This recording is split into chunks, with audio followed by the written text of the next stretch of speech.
আসসালামু আলাইকুম স্যার, আপনি কেমন আছেন? ওয়ালাইকুম আসসালাম, আলহামদুলিল্লাহ আমি ভালো আছি। আপনি কি মূলা তোলা কামের জন্য আসছেন? জি স্যার। আপনি নাকি মূলা ক্ষেত থেকে তোলার জন্য লোক নিচ্ছেন?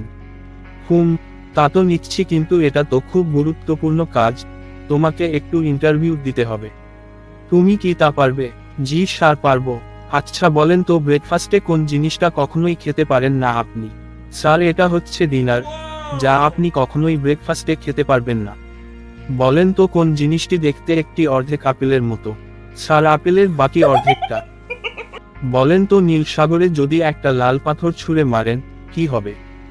যা হওয়ার তাই, পাথরটি ভিজে যাবে অথবা ডুবে যাবে টুপ করে। এবার বলেন, একজন মানুষ কি করে 8 দিন না ঘুমিয়ে থাকতে পারে? কোনো সমস্যা নেই, সে রাতে Oh ঘুমাবে। my এখন god. বলেন, এক হাতে একটা হাতিকে কিভাবে ওপরে তুলবেন? ছাড়, এক হাতে রাখবে এমন হাতিকে জীবনেও খুঁজে পাবেন না। এবার ভেবে বলেন, কংক্রিটের মেঝেতে ডিম ফেলবেন, কিন্তু ফাটবে না, কিভাবে করবেন এটা? ভাবার কি আছে, কংক্রিটের মেঝে আসলে খুব শক্ত, ফাটার কোনো আশঙ্কাই নেই। আচ্ছা বলেন দেখি, একটা দেয়াল বানাতে 8 জন মানুষের যদি 10 ঘন্টা লাগে, 4 জন মানুষের কত সময় লাগবে? সময়ই লাগবে না, কারণ দেয়ালটা ততক্ষণে তৈরি হয়ে যাবে। আপনি ভালোই উত্তর দিয়েছেন। আপনাকে আমি আরো 10টি জলের মতো সহজ প্রশ্ন করব, অথবা কেবল একটা প্রশ্ন করব লোহার মতো কঠিন।